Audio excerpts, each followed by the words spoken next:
Salut, c'est Niléane. Violette sur les ondes, le podcast féministe intersectionnel de l'association Chez Violette, a fait l'effort d'inviter des personnes concernées pour parler de transidentité. Aujourd'hui, ces personnes concernées, c'est nous, Jenna, Pauline et moi-même. Parce qu'on a accepté avec plaisir, voici donc un épisode croisé avec les Violettes qu'on accompagne dans leur découverte de la transidentité. Bonne écoute. Salut à toi, jeune femme, jeune fille, précoce, tardive ou en transition, mère, grand-mère ou nullipare. Vieille sorcière, guerrière, infirmière, lesbienne, bisexuelle et hétéra, salut à toi. La mince, la grosse, la mystique, l'anarchiste, la valide, l'handicapée. Toi qui sais que ton corps est plein de super pouvoirs, salut à toi. Avec toutes les nuances de ta peau, de tes origines, sociales, familiales, culturelles, avec toutes les nuances de tes idées. Salut à toi, on t'a fait du thé. Viens. Les violettes sont sur les ondes. On va parler féminisme intersectionnel.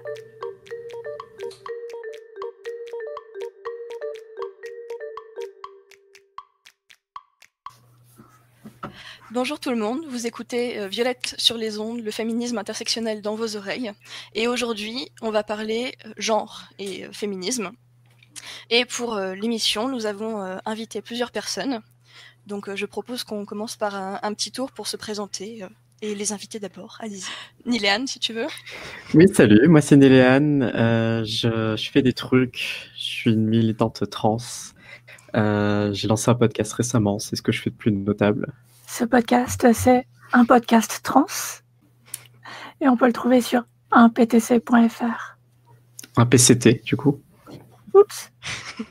Ah oui. On a acheté aussi un podcasttrans.fr, du coup ça marche. Ouais.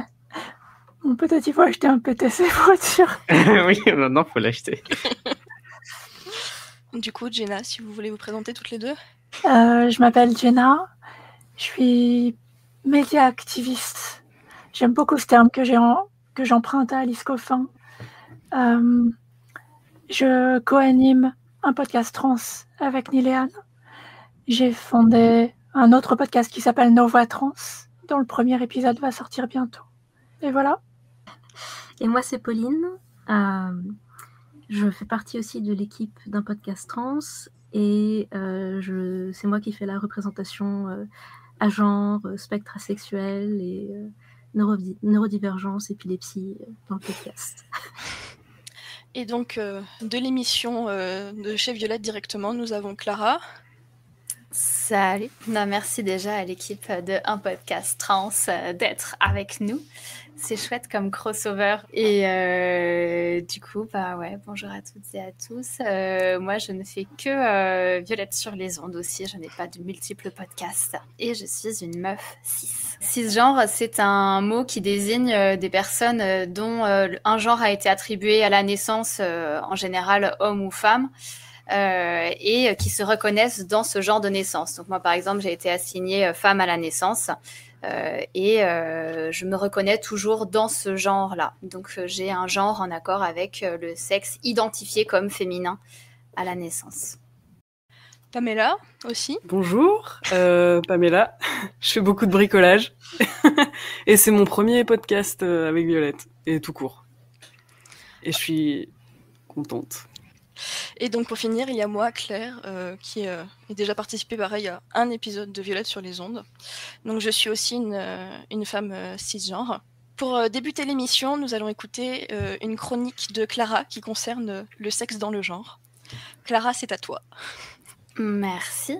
Alors justement, on parle de cette question de cisgenre, transgenre, et à partir de là, voilà, je fais une petite chronique justement qui réfléchit sur les liens entre corps et genre, parce que en général, ce sont deux choses qu'on lit beaucoup, et en fait, c'est pas tout à fait le cas. Alors, ce podcast, c'est censé être un podcast d'introduction au genre, parce que quand on parle des féminismes, la question du genre est assez centrale, et ça me paraissait essentiel de faire un passage par le corps. Non pas que le corps puisse définir le genre ou que le genre ne s'inscrive pas dans le corps, mais le genre éclate les limites du corps, parce qu'on peut le voir aussi dans nos vêtements, dans nos goûts, dans nos attitudes, dans notre orientation romantique et sexuelle, et dans bien d'autres domaines encore. Pourtant, quand on évoque la question du genre, en dissociation avec le sexe des individus, certains détracteurs coupent court à la discussion en affirmant que le genre n'est qu'une théorie. C'est ce qu'ils appellent la théorie du genre. Théorie parce que selon eux, en pratique, sexe et genre ne font qu'un. Il n'existe donc que le sexe qui nous est assigné à la naissance, fille ou garçon, et cela s'arrêterait là. De là découle la norme, être une fille ou un garçon, dès la naissance. C'est une norme qui semble étayée par la science. En SVT, on se souvient d'avoir vu des schémas avec d'un côté des organes génitaux féminins et de l'autre côté des organes génitaux étiquetés masculins. Une fille aurait donc une vulve, un vagin, des ovaires et un utérus, tandis qu'un garçon aurait un pénis et des testicules. Mais cette réalité du corps, elle n'est pas si simple. Et cette lecture du monde genré et binaire projette sur les corps des normes qui n'existent pas réellement. Voici donc quelques arguments pour faire taire les ardentes défenderesses d'une séparation dite naturelle des sexes et les braves chevaliers de la binarité, chevaliers à la triste figure, pour qui la théorie du genre serait un géant à pourfendre. D'abord, l'idée d'une différenciation visible des sexes à la naissance est fausse. D'une part, parce qu'une personne peut être assignée femme ou homme à la naissance et se révéler avoir une identité différente au cours de sa vie. Femme, homme, non-binaire, c'est-à-dire ne se reconnaissant ni dans une identité féminine ni dans une identité masculine. Et d'autre part, parce que le sexe peut se révéler d'aspects très variés. Une personne peut naître avec un clitoris particulièrement développé et des testicules non descendus par exemple, ou encore avoir un testicule et un ovaire, ou même un ovotestis, c'est-à-dire une gonade combinée, ni testicule ni ovaire, mais les deux à la fois. Ou bien encore, avoir des organes sexuels qu'on dirait d'apparence féminine ou masculine, mais une paire de chromosomes XX ou XY. Dans ce cas précis, le bouleversement de la norme du genre est invisible à l'œil nu, et donc l'observation du sexe à la naissance ne permet pas de déceler cette différence. Pour rappel, on attribue traditionnellement les chromosomes XX aux individus de sexe féminin et les chromosomes XY aux individus de sexe masculin. C'est cette différence inscrite dans l'ADN qui justifierait, entre autres, la différenciation sexuelle. On nous apprend donc dans les manuels scolaires que c'est ce double X ou ce XY qui distinguerait scientifiquement les hommes des femmes. Mais ce n'est encore une fois pas si simple. Si vous pensez que ce type de naissance est marginal, vous n'avez pas tort, mais vous n'avez pas tout à fait raison non plus. L'estimation du nombre d'individus concernés par l'intersexuation, c'est-à-dire dont on ne peut identifier les organes génitaux comme féminins ou masculins à la naissance, s'élève à 1,7%. Comme les chiffres sont assez abstraits, pour vous donner une idée plus concrète, si vous allez au cinéma et que la salle est remplie par 200 personnes, il y a statistiquement 3 ou 4 personnes intersexuées qui regardent le film avec vous. Et pour vous donner une idée encore plus large, à Lille, qui est une ville d'environ 235 000 habitants, statistiquement, on devrait compter près de 4 000 personnes intersexuées. D'ailleurs, la plupart l'ignorent, parce qu'il est de rigueur depuis l'après-guerre de, entre guillemets, réparer ces enfants dès la naissance, afin que leur sexe ressemble physiquement au genre qu'on leur assigne à la naissance. Ainsi, un pénis considéré comme trop court, alors selon la science, trop court, c'est moins de 2,5 cm, ou un clitoris estimé trop long, toujours selon les normes scientifiques, trop long pour un clitoris, c'est plus d'1 centimètre, peuvent donner lieu à une opération chirurgicale. En tous les cas, ces opérations sont faites sans le consentement de l'enfant, qui est encore bébé à ce moment-là, avec cependant l'accord des parents, mais qui doivent faire face à ce moment-là à une situation sur laquelle il manque souvent de renseignements, et du coup, ils font logiquement confiance au corps médical. Pourtant, la plupart du temps, ces opérations ne sont pas motivées par des raisons de santé, mais par des arguments se rattachant à la norme. Votre enfant doit avoir un genre clair et fixe, sans quoi il risque de subir un désordre psychique et un handicap social. Alors, je prends le temps de parler de ces situations d'intersexuation pour montrer à quel point la volonté d'inscrire l'humanité dans ces deux cases, femmes et hommes, peut avoir des conséquences réelles sur les corps. On se rend donc bien compte que naturellement, le sexe ne donne pas une idée claire du genre du bébé et donc de l'individu à venir également.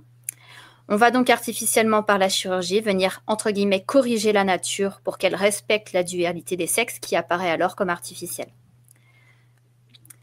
Alors, c'est juste un effleurement de ces idées reçues sur les corps, mais on voit bien à travers ces exemples-là qu'on cherche à justifier scientifiquement cette dualité des sexes, mais que si on s'en tient à une démarche absolument scientifique et objective, il faut admettre qu'il n'y a pas tellement de sexe, mais plutôt un continuum sexuel comprenant d'infinies variations anatomiques.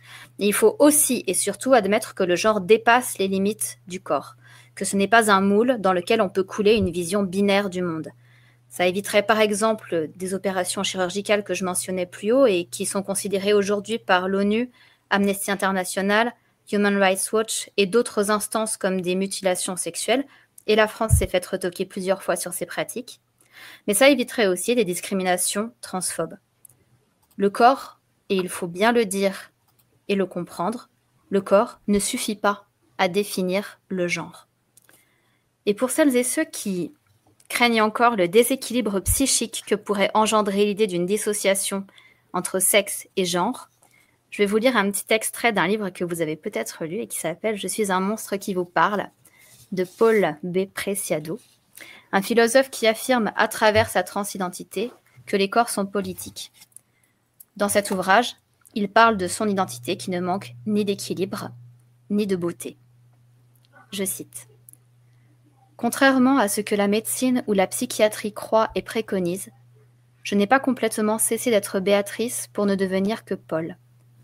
Mon corps vivant, je ne dirais pas mon inconscient ou ma conscience, mais mon corps vivant, qui englobe tout dans sa mutation constante et ses multiples évolutions, est comme une ville grecque où coexistent avec des différences, des niveaux énergétiques, des bâtiments trans contemporains, une architecture lesbienne postmoderne et de belles maisons art déco.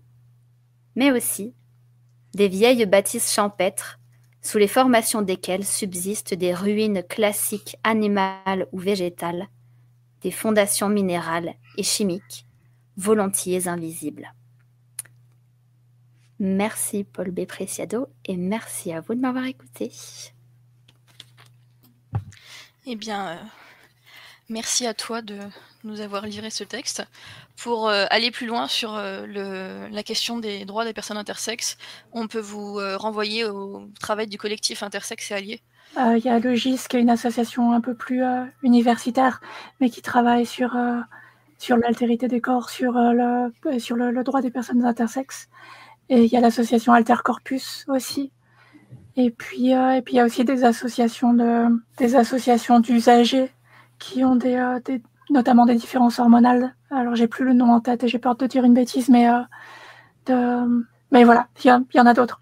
J'ai découvert en t'entendant, Clara, que en France, théorie du genre, c'était un terme péjoratif qui exprimait le fait de penser que le corps devait forcément, enfin qu'il y avait une binarité et que le corps devait forcément refléter l'expression de genre. Enfin, c'est pas du tout comme ça que moi je le comprends, parce que l'expression anglaise, en fait, c'est la part de sociologie qui explique comment le genre se construit en dehors du corps. C'est les gender studies, c'est ça auquel tu fais Ça a donné les allusion ? gender studies, en fait, mais gender theory, c'est le principe, c'est la base de ok, le corps c'est quelque chose, mais en fait le genre c'est pas ça. Le genre c'est des constructions sociales, c'est du comportement, donc en fait les Français ils ont décidé de faire l'inverse. Je dirais pas les Français, je dirais qu'il y a un dévoiement du terme de gender theory par les personnes qui critiquent le principe de genre en s'attachant à l'idée que c'est une théorie, en oubliant que la théorie de la gravité, elle a été vérifiée, que quand on la critique, on tombe pas au plafond. Mais il y a aussi autre chose que les critiques du principe de genre font quand ils en parlent en France, c'est qu'ils en parlent en anglais, en critiquant la théorie du gender, en soulignant que c'est une théorie importée qui ne devrait pas avoir lieu ici. Mais non, c'est super intéressant. C'est que c'est censé être un mot neutre que d'employer théorie, mais c'est devenu une connotation négative. J'ai noté d'autres trucs sur la chronique. Et, quand on dit que la France s'est fait retoquer sur les questions intersexes, c'était des condamnations en fait. Autre chose, c'est plusieurs fois dans la chronique, il était fait référence à des sexes masculins et féminins. Et la façon dont moi je le perçois, c'est que masculin et féminin réfèrent au genre et pas au sexe. et que sexe devrait être utilisé mâle et femelle. Il y a quelque chose qui m'est venu pendant la chronique auquel j'avais pas pensé du tout. C'est que le fait de rentrer les gens absolument dans des cases, ça n'est pas une norme légale, ça n'est pas dans la loi, ça n'est pas dans la Constitution. Et pourtant, alors j'ai peur de dire une bêtise, et je ne sais plus si c'est le Conseil d'État ou le Conseil constitutionnel, mais une des deux grandes instances juridiques en France ont déclaré dans les derniers mois qu'une personne qui a poursuivi pour ne pas avoir de mention de genre à l'état civil parce qu'elle était intersexe, la Cour a reconnu qu'il était acceptable de penser que cette personne n'avait pas de sexe masculin ou féminin parce que c'est l'état de sa biologie, et que pour autant l'état civil ne pouvait pas s'aligner parce que la binarité sexuelle était la pierre angulaire du droit français. Et du coup, ça veut dire que la binarité sexuelle a été déclarée, inscrite récemment comme une norme supralégale, qui n'est pourtant pas dans le bloc de constitution, non Pardon, dans le bloc de constitution, c'est-à-dire ni dans la constitution, ni dans les textes auxquels se réfère la constitution, mais que c'est pourtant une norme à laquelle on ne peut pas déroger en France. À l'issue du texte de Paul Preciado, il y a quelque chose qui m'est venu, à laquelle j'avais jamais pensé, qui est on essaye d'épargner les enfants intersexes la douleur sociale d'avoir un corps différent de leur genre. Et ça souligne à quel point, du point de vue de ces personnes-là, le fait d'être trans est la pire chose qui puisse arriver à un enfant. Alors que si on organisait mieux la vie des personnes trans, si on respectait plus les personnes trans, ce serait pas horrible. Ce serait pas négatif. Exactement. Voilà. Toute l'utilité d'avoir des invités qui ont un point de vue différent du nôtre. Te concerner. Aussi, oui. Évidemment.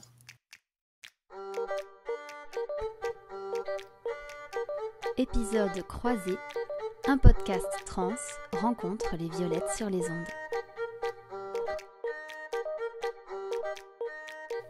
Donc on peut enchaîner sur la roue de la fortune. Donc j'avais noté plein de trucs dans la roue.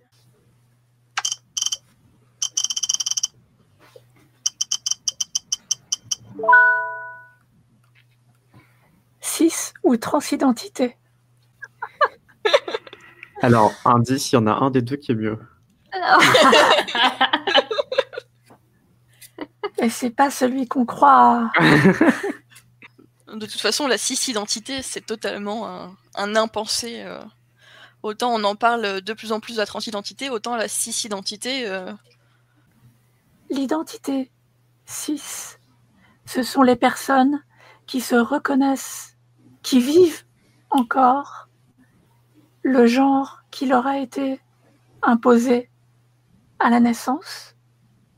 Les personnes trans sont les personnes qui vivent ou voudraient vivre un autre genre. Et j'essaie d'ouvrir ça, c'est-à-dire il n'est pas question de réserver la transidentité à des personnes qui ont déjà fait une transition, par exemple. Parce qu'il y a quantité de personnes qui soit qui ont subi, soit qui ont, de leur plein gré, travaillé sur le fait d'accepter des éléments qui leur ont été imposés et vivre avec. Et ça ne veut pas dire que ces personnes-là sont cis pour autant, parce que cette dysphorie, c'est-à-dire le fait de ne pas bien vivre des éléments qui ont été imposés, que ce soit par la société ou par la nature, elle est toujours là, en fait. Voilà. Est-ce qu'on mentionne le fait qu'il y ait des termes différents, genre transgenre, transsexuel? Oui. Yann, justement, vas-y. Vas-y. Bon, transsexuel, la transsexualité aussi, c'est des termes qui s'utilisent de moins en moins, que les concernés utilisent de moins en moins, mais qui sont toujours réappropriés par des concernés, donc du coup ça se vaut, il faut le respecter. Pourquoi ça... Mais ce qui peut être intéressant de dire, c'est pourquoi ça s'utilise de moins en moins, parce que du coup il y a une association avec avec tout l'historique de psychiatrisation des personnes trans. Et ça permet d'enchaîner. Donc là, je vais pas trop creuser pour l'instant, mais j'enchaîne du coup sur le fait qu'on peut dire personne trans. Ça, c'est une nouvelle formulation qui est très bien élégante en ce qu'elle se limite au préfixe très essentiel de la transidentité. Juste on est trans et ça veut tout dire et ça peut vouloir tout dire. Du coup, Jenna cherchait de l'ouverture. Je pense que ça c'est un exemple d'ouverture dans la nomenclature. Voilà. J'ai l'impression que le rejet du terme transsexuel et encore plus du terme transsexualisme est assez général. C'est-à-dire dans les... je pense à Julia Serrano et les activistes américaines, ou les quelques activistes britanniques que je connais et qui survivent, le climat de transphobie là-bas en ce moment, n'utilisent transsexuel que dans un sens très précis qui est pour parler d'eux ou d'elles-mêmes et dans une distinction que certaines personnes n'aiment pas mais que je trouve il faut respecter, qui est que transsexuel ne devrait désigner que des personnes qui veulent ou qui sont passées par une chirurgie de modification génitale. Et donc, il existe cette distinction-là pour certaines personnes qui veulent utiliser ce terme-là. Mais finalement, c'est une minorité parce qu'il y a une minorité de personnes trans qui passent par des opérations génitales.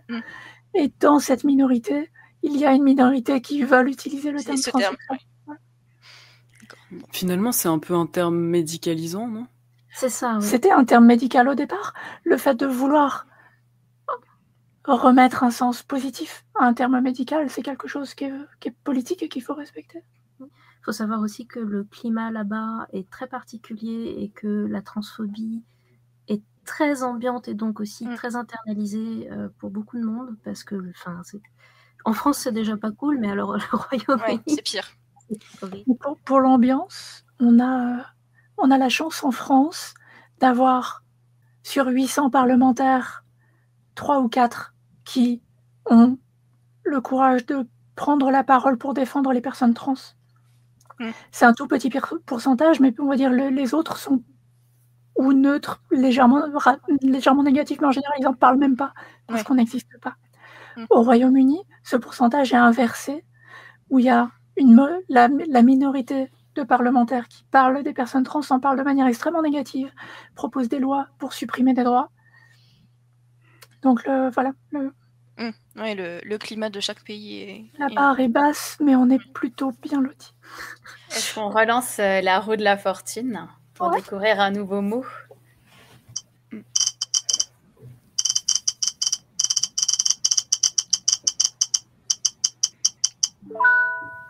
Non-binarité. Ce sera une définition très personnelle parce que, comme chaque personne non-binaire, j'ai une vue très personnelle de ce que ça représente pour moi. Donc, je ne parle pas pour toutes les personnes non-binaires. Préambule.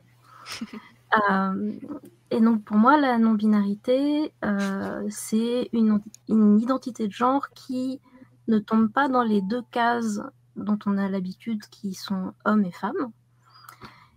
Et donc, ça recouvre tout le reste, parce que l'identité de genre est un spectre. Et donc, c'est extrêmement vaste, la non-binarité. Là où c'est drôle, c'est que on peut mettre aussi dans la non-binarité des identités de genre qui sont, comme la mienne, agenres, c'est-à-dire pas de genre. Donc je sais même pas si c'est un spectre, là on pourrait dire que c'est une étendue cosmique ou un truc comme ça. Enfin, c'est très succinct parce que s'il faut que j'explique après tous les genres non-binaires, on va pas s'en sortir, on est encore là dans 3 jours. Dans la société actuelle, on n'a pas beaucoup de représentation de personnes non-binaires et du coup on a surtout un cliché qui existe de il faut absolument avoir une présentation androgyne si on doit être non-binaire. Et c'est faux. Voilà, je le dis pour au cas où il y a des gens qui se posent des questions et mais j'arriverai jamais à être androgyne. On n'est pas obligé d'être androgyne si on est non-binaire. Et de façon générale, en fait, pour avoir un genre, il n'y a absolument aucun impératif de présenter d'une certaine manière ou d'une autre. Tout à fait. Et finalement, par exemple, pour la présentation, pour tout ce qui est vêtements et choses comme ça, j'avais entendu un jour une lesbienne dire que elle rejetait le fait qu'on dise qu'un dildo, par exemple, ça avait la forme d'un sexe masculin, parce que voilà, et tout. Elle disait non, ça a la forme de l'intérieur de où je le mets. Donc c'est défini par rapport à moi. C'est pareil pour les vêtements. Les vêtements, si vous avez un souci avec oui, mais si je mets ce vêtement-là, il vient du rayon homme ou il vient du rayon femme, est-ce que je suis vraiment non-binaire? Le vêtement, il est fait pour votre corps. Et votre corps est non-binaire. Donc le vêtement est maintenant non-binaire. J'ai que 2 exemples de personnes publiques non-binaires et qui sont pas particulièrement androgynes. J'ai Sam Smith et Miley Cyrus. Billy Dee Williams. Oui, exact. Ezra Miller. Il me semble que c'était en tout cas un sujet qui avait été abordé lors d'une interview. D'accord.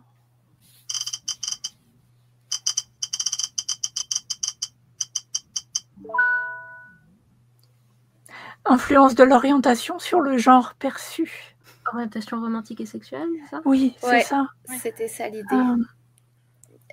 Quand on se définit par exemple comme hétérosexuel, ça signifie que on est attiré par le désir et par les émotions par une personne qu'on considère du sexe opposé et du genre opposé.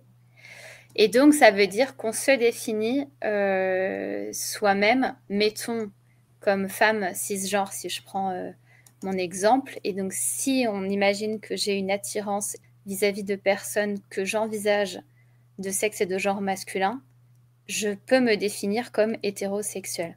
Ou bien, toujours, je suis une femme cisgenre et je ressens une attirance romantique et sexuelle pour une personne que j'identifie comme du même genre que le mien. Et à ce moment-là, je me définirais comme lesbienne.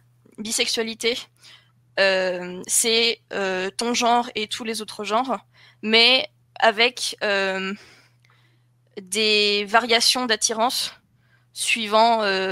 t'es pas attiré de tout le monde de la même façon, en opposition à pansexuel, qu'on définit souvent comme tomber amoureuse de la personne et pas du corps, où tu considères absolument exactement tout le monde de la même façon. Je vois, Jenna, que tu as des choses à dire, donc vas-y.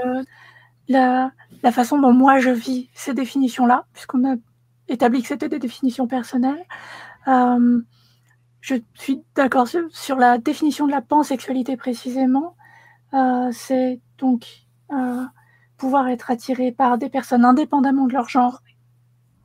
Ça n'empêche pas de pouvoir être attiré un peu plus par un genre ou une présentation qu'un autre, en fait. Et pour finir de dégoupiller l'idée que les personnes bisexuelles sont binaires et attirées que par les hommes ou par les femmes et que ça induit une binarité. Par exemple, moi, si je suis bilingue et je parle anglais et français, ça n'empêche pas qu'il y a plein de gens qui parlent plein d'autres langues. Et le fait que je sois bilingue n'implique pas qu'il n'existe que 2 langues. Voilà. En fait, je demandais si, là, la question qu'on posait, maintenant qu'on a un petit peu présenté les définitions, est-ce que la question qu'on pose, c'est est-ce que l'orientation sexuelle et romantique influe sur la représentation genrée dans la société? C'est ça je comprends bien la question. C'était la raison pour laquelle on l'a mis sur la roue, en tout cas. Ouais. Ok. Alors oui. La question suivante. Non. La question, elle est vite répondue. Quand on se promène dans la rue, les gens, ils ont très envie de dire que c'est un couple hétéro. Et donc, il faut absolument qu'il y ait une personne qui soit une femme et une personne qui soit un homme. Quelle que soit la manière dont on se présente physiquement. Ça me fait penser à ce strip d'Alex Norris qui a beaucoup percé, plus que les autres strips d'Alex Norris, où on voit deux personnes qui sont nues, et du coup on voit leur partie génitale, et puis tu as un troisième personnage qui leur dit « Il faut que vous portiez des vêtements pour cacher vos parties génitales ». Du coup, la case d'après, ces deux personnes ont des vêtements, et le troisième personnage leur dit « Non, mais non, il faut que vos vêtements, on puisse Reflètent. deviner vos parties génitales ». Et donc la troisième case, c'est en fait, quand les gens vous regardent, il faut vraiment qu'ils puissent deviner vos parties génitales. Évidemment, les deux personnages répondent « Oh no ». Je crois qu'une des raisons pour laquelle la proposition avait été inscrite sur la roue, c'était parce que, pour prendre l'exemple de si on voit un homme efféminé, on va supposer son orientation en supposant que cet homme est homosexuel. Et alors qu'on va continuer à souligner qu'il n'y a pas de lien logique évident entre l'orientation et la représentation de la perception du genre d'une personne ou la façon dont elle s'habille. Dernier tirage.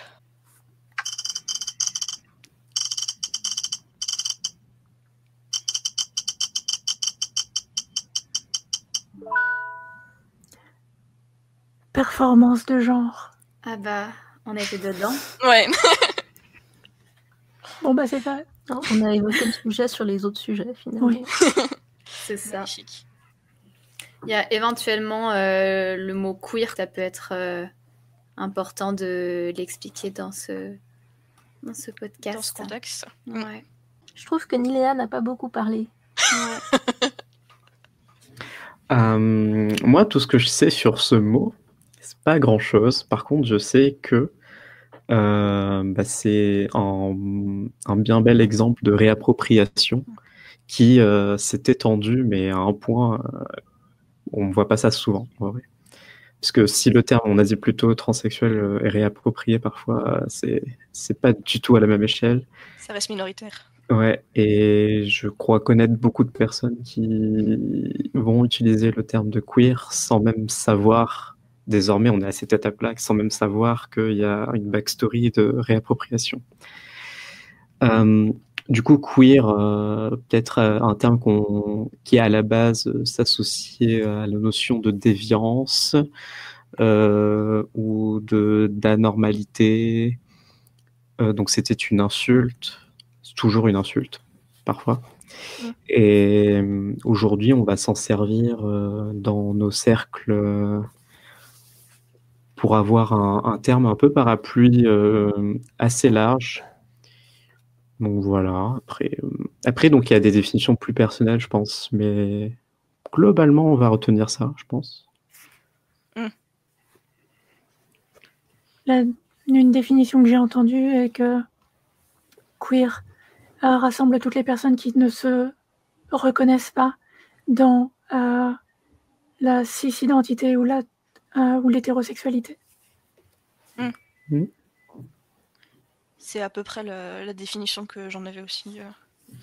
Ça fait un peu un terme parapluie pour éviter d'égrener toutes les lettres du sigle LGBT, avec toujours le risque d'en oublier évidemment, parce que... LGBT+. Bah voilà, c'est ça. L'état actuel de l'acronyme en France, la version complète que je vois la plus utilisée, c'est LGBTQIA+. Ouais. Ce qui veut dire qu'il y a une lettre dont on n'a pas beaucoup parlé, c'est A. Mais je trouve assez intéressant de voir en creux ce qui est intéressant pour les gens qui n'utilisent pas l'acronyme complet. On peut dire qu'il y a une majorité de personnes cis-hétéros qui vont utiliser LGBT parce que c'est historiquement l'acronyme le plus connu. Mais il y a certaines personnes qui vont dire juste LGBTQ, par exemple, ou LGBTI, par exemple, ou LGBTIA. Et c'est intéressant de voir ce qui saute. Ouais. Et d'essayer d'interroger pourquoi est-ce qu'on parle pas des queers, pourquoi est-ce qu'on parle pas des intersexes, ou pourquoi est-ce qu'on parle pas des asexuels. Donc je propose maintenant qu'on fasse une petite pause musicale. On veut des femmes qui disent ce qu'elles pensent, mais pas trop souvent ni trop fort. On veut des femmes qui savent ce qu'elles veulent, mais c'est mieux quand elles sont d'accord. On veut des femmes qui aiment les hommes, mais surtout pas trop à la fois. On veut des femmes qui aiment les femmes seulement devant la caméra. On veut des femmes indépendantes, mais qui demandent la permission. On veut des femmes intelligentes, mais demandent des explications. J'entends tout et son contraire, mais dis-moi, c'est quoi être une femme? Je ne sais pas ce qu'est une femme, mais c'est quoi être une femme? Et je sais que je suis une femme, mais ce n'est pas ce que l'on dit. Mon identité ne dépend pas de la largeur de ma mâchoire, ni de la longueur de mes cheveux, ni même du timbre de ma voix. Parfois j'ai l'impression qu'être une femme n'est pas grand chose de flatteur. Quand je vois les hommes s'insulter de mots féminins quand ils pleurent, on ne s'intéresse à nos besoins que pour des idéaux racistes. Le voile est tombé, je vous rassure, c'est les racraignes pour le racine. J'entends tout et son contraire, mais dis-moi, c'est quoi une femme? Je ne sais pas ce qu'est une femme, mais c'est quoi une femme? Mais je sais que je suis une femme. C'est pas ce que l'on dit, mais ce que l'on en fait. Comprenez qu'on existe, de là de vous plaire. J'en peux plus qu'on me dise tout et son contraire. En tant qu'homme, je suis fière d'être une femme.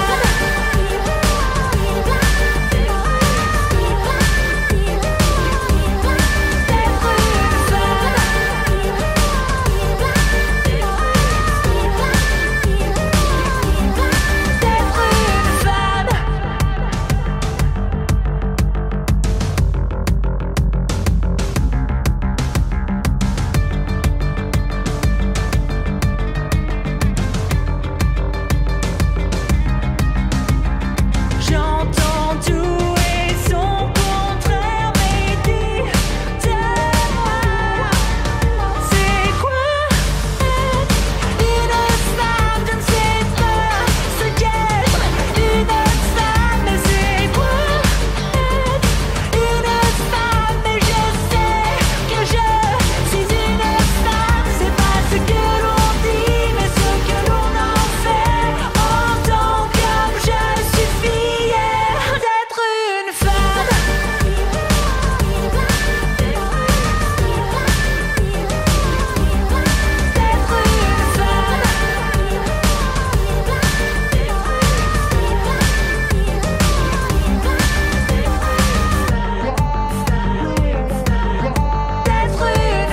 Nous venons d'écouter Femme de Mrs. Guillet.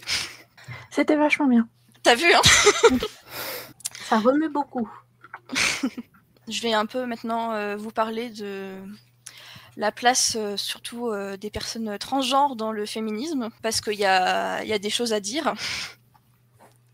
Et que on est quand même un podcast centré sur le féminisme, donc ça me paraît être le lieu.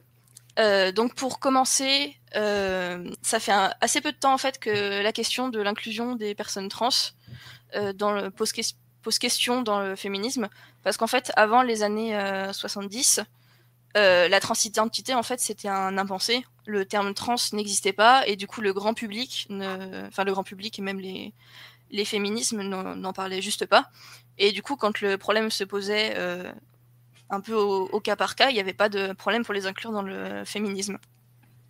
Maintenant, je pense que vous avez entendu parler de ce genre de débat. Et une possible explication, c'est que en fait, avant, il y avait peu de personnes trans qui étaient out. Leur présence était carrément invisibilisée. Et en fait, maintenant, il y a de plus en plus de personnes qui vivent leur transidentité au grand jour, on peut dire. Et ça donne un peu une impression de entre guillemets phénomène de mode, qui c'est pas un phénomène de mode, clairement pas, mais ça donne un peu cette impression, et on peut peut-être expliquer le rejet, expliquer, ce n'est pas une excuse, hein, mais une potentielle origine de ce rejet des personnes trans. Et pour parler un peu des féministes qui rejettent les personnes trans, donc on n'a pas vraiment de terme en français pour ça. En général, on utilise un terme anglais qui est l'acronyme TERF pour alors attention à mon accent magnifique en anglais, Trans Exclusionary Radical Feminists, des féministes radicales excluant les personnes trans. Et il y en a un deuxième qui en vrai est pas très utilisé, mais moi que j'aime bien, qui est l'acronyme FART, en fait ça veut dire prout en anglais, c'est pour ça que j'aime bien, qui veut dire Feminism Appropriating Reactionary Transphobes. Donc ça veut dire en français les transphobes réactionnaires s'appropriant le féminisme. Donc, en plus, celui-là, le deuxième acronyme qui est moins utilisé est bien parce que ça montre vraiment une appropriation des luttes féministes et rejette un peu les rejettes du féminisme. Et le problème avec les TERF, c'est que malheureusement, la plupart des associations féministes qui ont de la visibilité en France, elles sont souvent, même quasiment tout le temps, malheureusement, transphobes. Le MLF, Nous Toutes, le Salon des Dames, qui est une association qui a pas mal de visibilité aussi. Ce genre d'association qui dénie la place des personnes trans parce qu'elle les accuse d'être des hommes infiltrés dans le féminisme, ce genre de rhétorique. Donc c'est pas brillant comme situation. Et en fait, à l'étranger, on voit que les TERF ont encore plus d'impact. Donc ça... Merci à Jenna qui nous en a parlé pendant les réunions de préparation. Parce que, en fait, on parlait tout à l'heure de la transphobie au Royaume-Uni. Et en fait, là-bas, les TERF ont un vrai impact sur la vie des personnes trans parce qu'elles font de l'activisme politique. Et en rendant la transphobie acceptable, elles rendent justement acceptable le fait de passer des lois contre les droits des personnes trans. Donc un exemple dont vous avez sans doute entendu parler, c'est la magnifique tribune ou /manifeste de J.K. Rowling l'an dernier. L'autrice d'Harry Potter qui étalait sa transphobie au grand jour comme ça, et une des conséquences, pas directement de juste elle, mais de tout le climat ambiant du rejet des personnes trans dans le féminisme là-bas, c'est que dernièrement, en décembre je crois, il y a un tribunal qui a décidé d'interdire les hormonothérapies aux moins de 16 ans, en alléguant qu'en fait, à cet âge-là, c'est une question de consentement, on peut pas vraiment donner son consentement. Le problème, c'est que les hormonothérapies à cet âge, c'est surtout des bloqueurs d'hormones qui arrêtent ou ralentissent la puberté, pour plus tard, justement, permettre à la personne de décider sans avoir à subir une transition hormonale très lourde, en fait. Et du coup, il y a des jeunes qui voient carrément leur traitement s'arrêter net, et d'autres qui étaient, par exemple, sur liste d'attente pour avoir une hormonothérapie depuis très très longtemps, qui sont juste retirés des listes. Et voilà, ça a des conséquences vraiment. Le féminisme qui exclut les personnes trans a des vraies conséquences sur la vie des personnes trans. Heureusement, en France, on a ce genre de débat aussi, mais il y a beaucoup moins d'impact. Donc par exemple, on a eu notre propre débat transphobe l'an dernier avec le mouvement des colleuses, qui avait été prétendument fondé par Marguerite Stern, donc qui est une féministe transphobe, qui s'est indignée justement de voir fleurir des collages pour les droits des personnes trans. Et le problème, c'est que on donne beaucoup de visibilité à ces féministes transphobes, alors que dans les faits, c'est pas la majorité des féministes de France.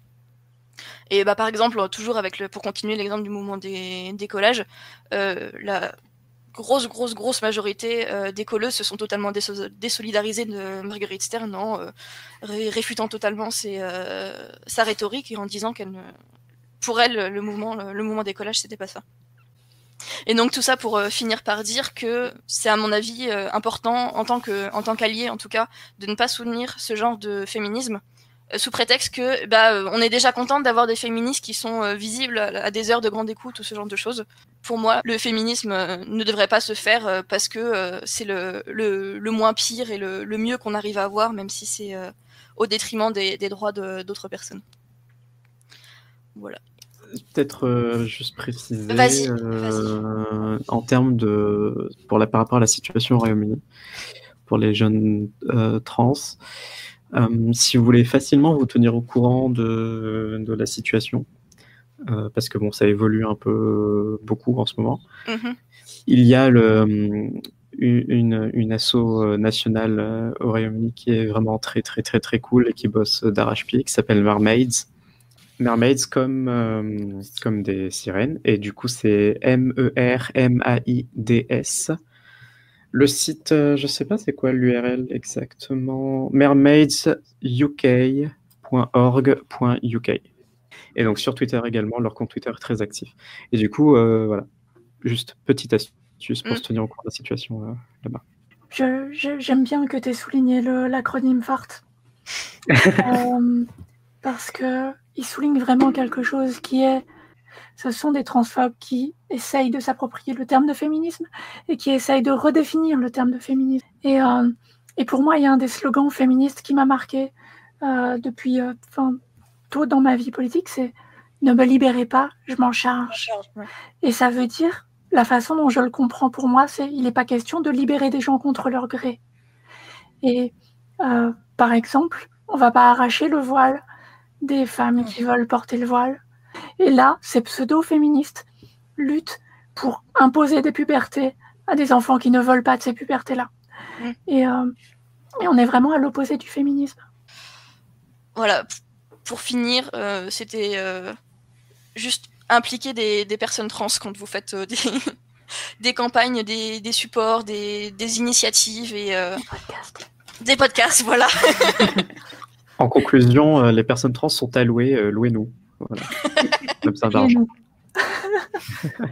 En plus, ça donne de l'argent aux personnes trans qui sont encore plus précarisées que les femmes de base, donc clairement. On vous fait un devis quand vous voulez. En résumé, c'est surtout petit A, les TERF ne sont pas des féministes. Et petit B, incluez les personnes trans dans vos mouvements. Voilà, c'est tout pour moi. Épisode croisé, un podcast trans rencontre les violettes sur les ondes.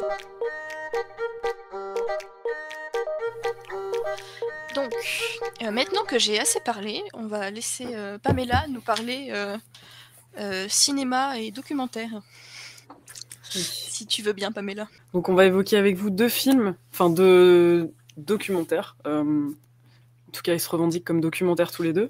C'est Petite Fille et Disclosure. Petite Fille qui est une histoire qui est présentée comme un documentaire et où on suit la vie de Sacha, donc une enfant transgenre de 8 ans, et le combat de sa mère pour la faire accepter, pour faire accepter son identité fille à l'école. Et Disclosure, donc c'est un documentaire qui présente des témoignages de personnes trans et comment il et elle ressentent l'image des trans dans les médias et comment il et elle sont dépeintes dans les médias et comment il et elle nous poussent à prendre du recul dessus, un regard critique dessus en fait, en tant que personne non concernée du coup, donc avec un regard vraiment extérieur à la chose. Dans le documentaire Petite Fille, j'ai bien aimé que les parents se battent pour le bien-être de leur enfant, que la parole de l'enfant soit valorisée, donc dans un principe d'autodétermination. Poser aussi les limites de l'école sur la considération des personnes trans. Les choses que j'ai pas trop aimé, c'est que j'ai trouvé que c'était assez drama et qu'il y avait beaucoup de mise en échec et que je pensais que ça pouvait être vécu comme découragement pour les personnes concernées. J'avais le ressenti assez négatif finalement, quoi. Sur Disclosure, sur les choses positives que j'avais repérées, c'était qu'il levait le voile en fait sur le vrai problème, qui est en fait la perception des personnes cis, des personnes trans. Et donc sur les points positifs, j'avais aussi le fait que ce soit des vrais témoignages de personnes concernées, que ce soit pas joué en fait, quoi. C'était vraiment leur ressenti. Et du coup, on arrive vraiment à comprendre avec les émotions, vous voyez ce que je veux dire, ce qui se passe, même si on ne le vit pas, en fait. Et aussi, j'ai pris conscience de problèmes comme le fait qu'il y ait peu de représentation dans les médias, dans l'immense majorité. des cas, donc les personnes trans sont dépeintes négativement et traitées avec beaucoup de violence psychologique ou physique. Et un chiffre aussi qui est assez intéressant, c'est que 80% des personnes n'ont jamais vu une personne trans en vrai, qui ont jamais côtoyé de personnes trans en vrai. Sachant que ça, c'est un chiffre, du coup, c'est un documentaire états-unien, donc c'est un chiffre qui est valable pour les États-Unis. Mais on peut supposer que c'est pas très loin de ça en France non plus, en fait. Là-dessus, la notion clé par rapport à ce chiffre des 80%, c'est que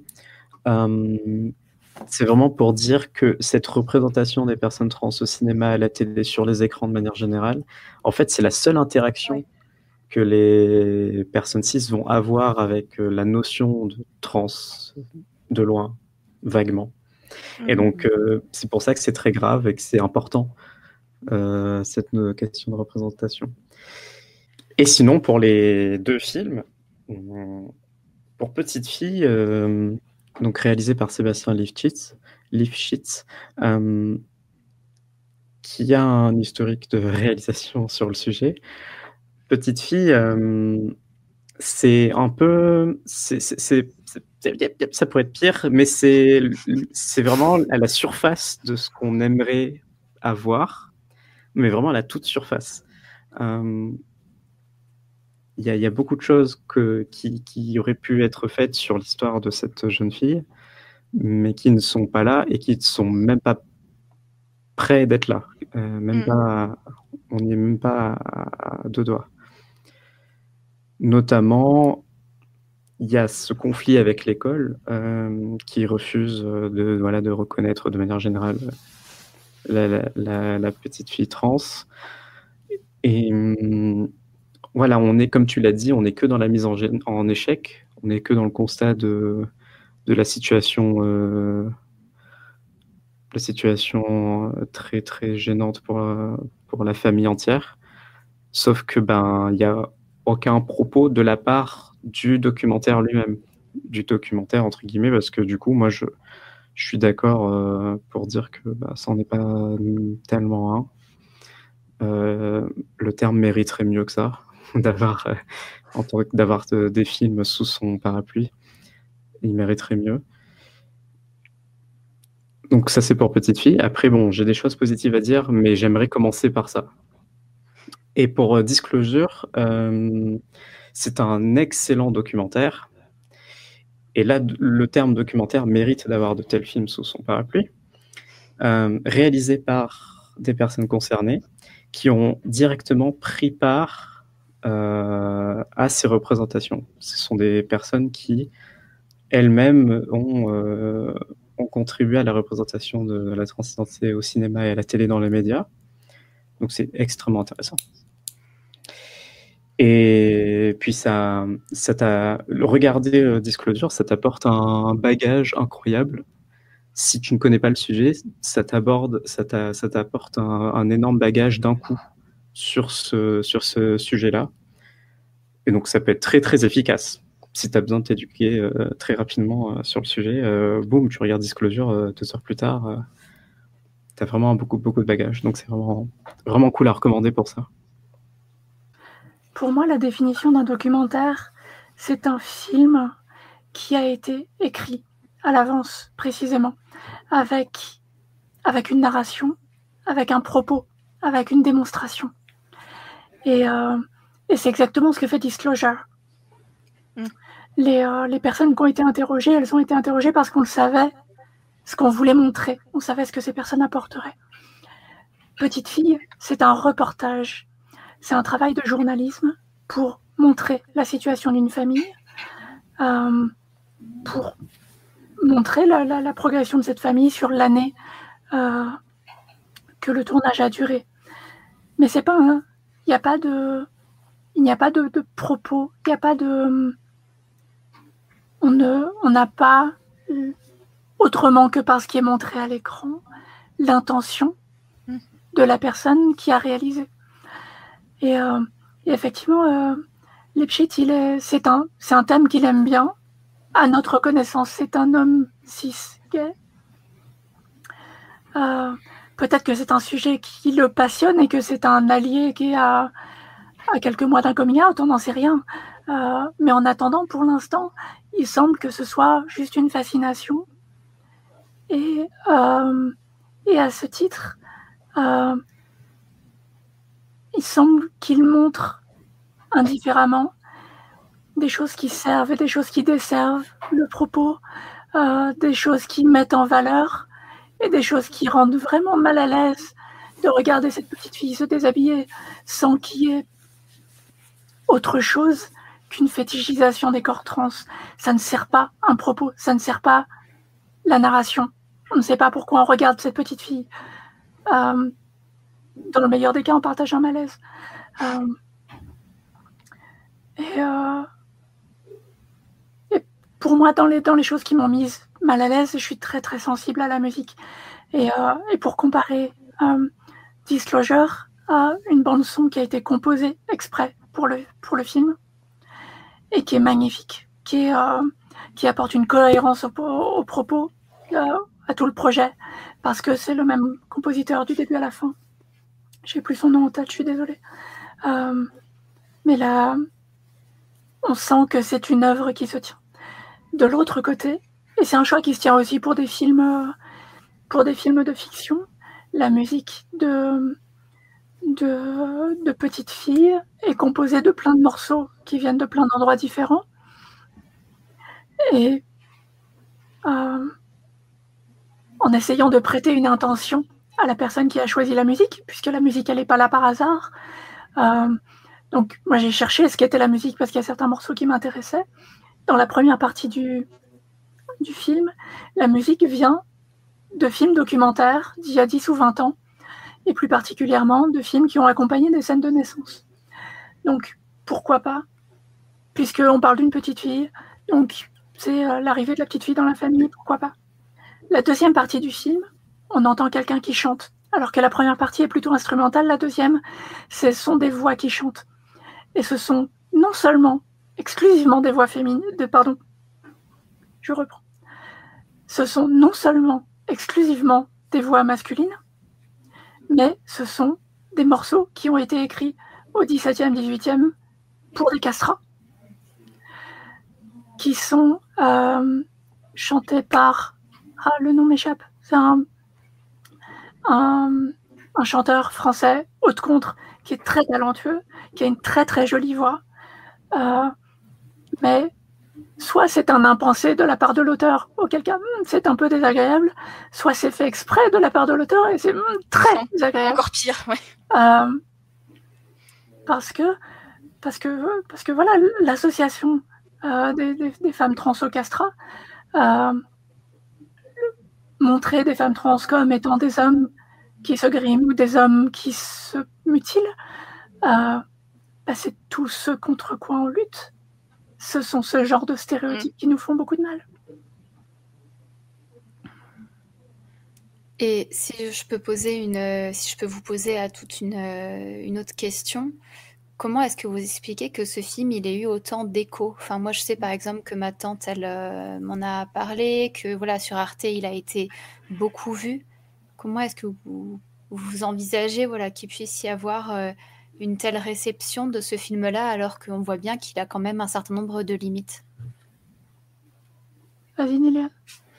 Il y a une combinaison d'éléments. Le premier, c'est Sébastien. Je vais l'appeler par son prénom. Voilà.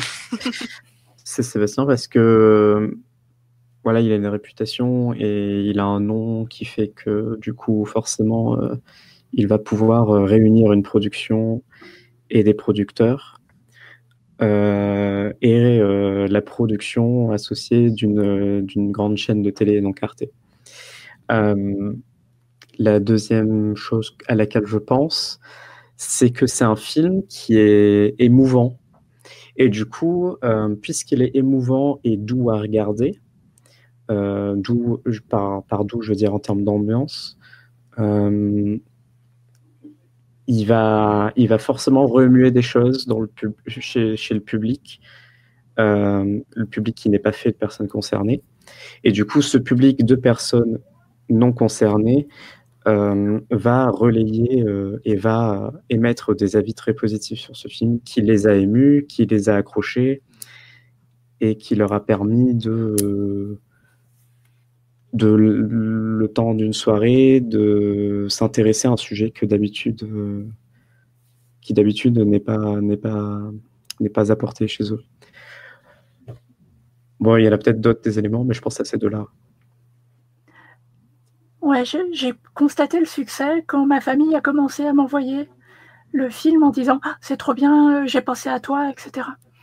Et du coup, je l'ai regardé. J'ai mis plusieurs jours à me décider à le regarder, mais... Et je vais être honnête, j'ai pleuré devant le documentaire parce que le documentaire est émouvant. Le reportage... oui.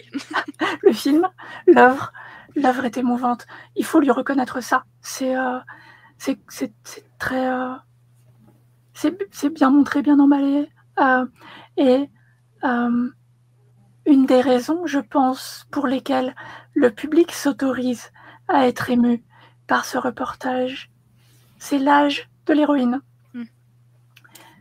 Elle est très jeune, elle est innocente. Ce n'est pas... c'est pas un reportage sur une personne trans qui serait adolescente ou adulte, à qui on peut déjà prêter des intentions, qu'elles soient d'appropriation des luttes féministes, de s'intégrer dans les espaces féminins. Tout ça, on ne peut pas le prêter à Sacha parce qu'elle est tellement jeune. Et pour moi, j'associe ça avec la façon dont, je crois, c'est une des premières fois que quand la lycéenne de Lille s'est suicidée au mois de décembre, c'est peut-être une des premières fois que le public s'est ému comme ça pour une fille trans. Le hashtag Justice pour Fouad a été dans les top trends de Twitter. Il y a eu des députés qui ont fait des lettres pour les ministres pour essayer de mettre en place des programmes contre la transphobie à l'école. C'est vraiment une première.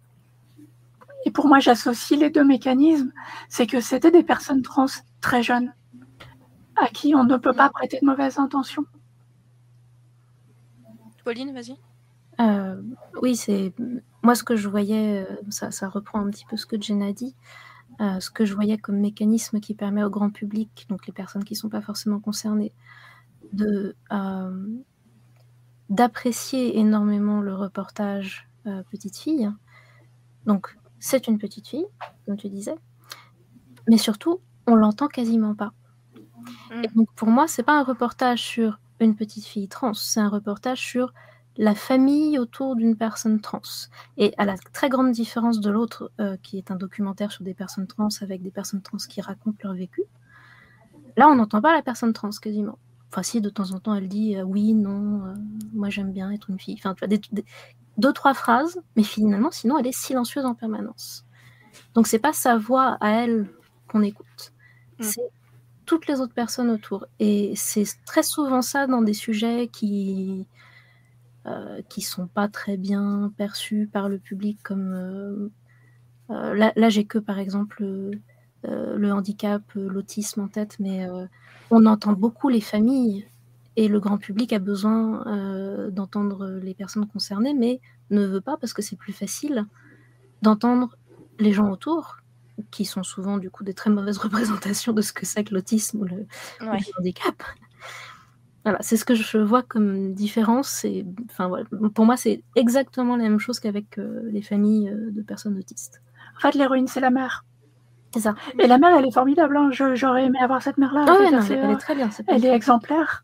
Mais c'est plus facile quand on présente à un public cis de demander à s'identifier à la mère, parce que c'est forcément complètement positif. Imaginez tout le public qui regarde la mère, qui regarde la mère en se demandant est-ce que j'aurais été aussi bien ? Et oui, évidemment, j'aurais été aussi bien que de demander à des personnes cis de s'identifier à des héroïnes trans. Et une des premières phrases qu'on entend quand on parle de transidentité, c'est genre « je comprends pas » ou « c'est pas pour moi », quoi. C'est pire. Tu es tellement brave, je pourrais jamais faire ça. Ça, c'est une phrase qu'on ressort à toutes les minorités, en fait. Parce que les personnes handicapées, c'est exactement pareil. Exactement. Inspiration porn.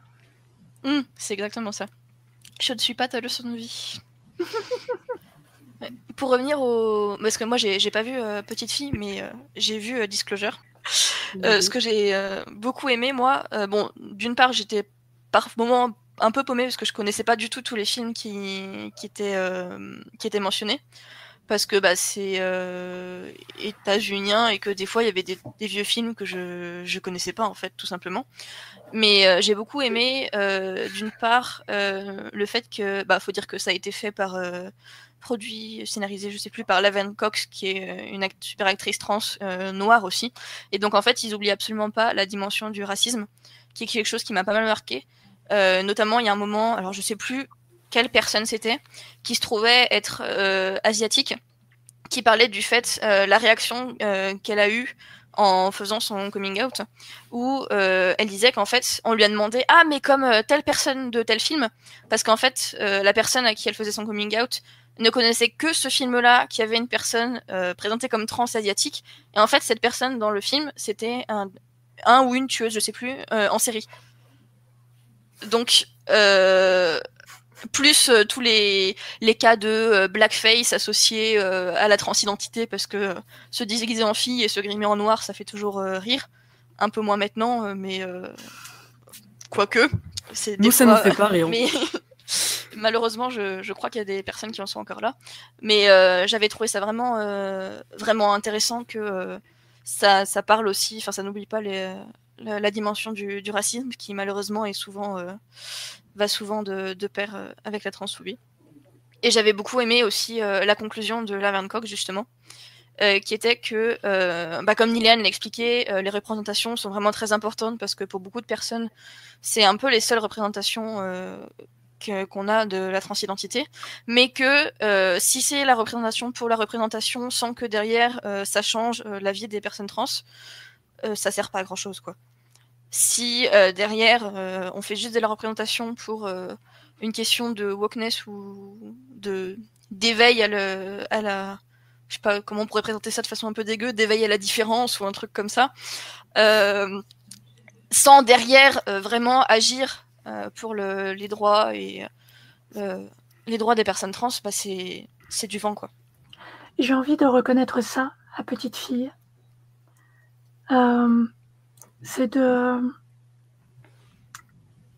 Ça fournit un bon exemple aux personnes cis. Et si les personnes cis qui ont vu ce film ont un ou une enfant trans après ça a placé la barre assez haut en termes de soutien de la part de la famille. Et à ce titre-là, si ça simplifie la vie d'une gamine trans dans le futur, ça aurait eu un effet positif. Bon, je pense qu'on va se séparer ici. Merci beaucoup à toutes, surtout à nos invités. C'était très très cool de faire cet épisode avec vous. Merci à vous. Merci de l'invitation. Merci beaucoup de l'avoir accepté. Merci d'être venu. Sororité, adelphité, tout ça. On remercie aussi Radio Moulin, qui est l'association qui héberge nos podcasts et qui nous a donné la chance de pouvoir créer ce podcast. Et vraiment merci à eux. Et on doit aussi faire un merci à Gabriel qui tient les comptes Instagram Non-Binary Grown Up Kid et Représente Trans, et qui nous a conseillé au début de la conception de l'épisode. Et ouais. Donc voilà. N'hésitez pas à écouter du coup à la fois un podcast trans bien sûr et les épisodes précédents de Violette sur les ondes aussi et tous les autres podcasts féministes et intersectionnels.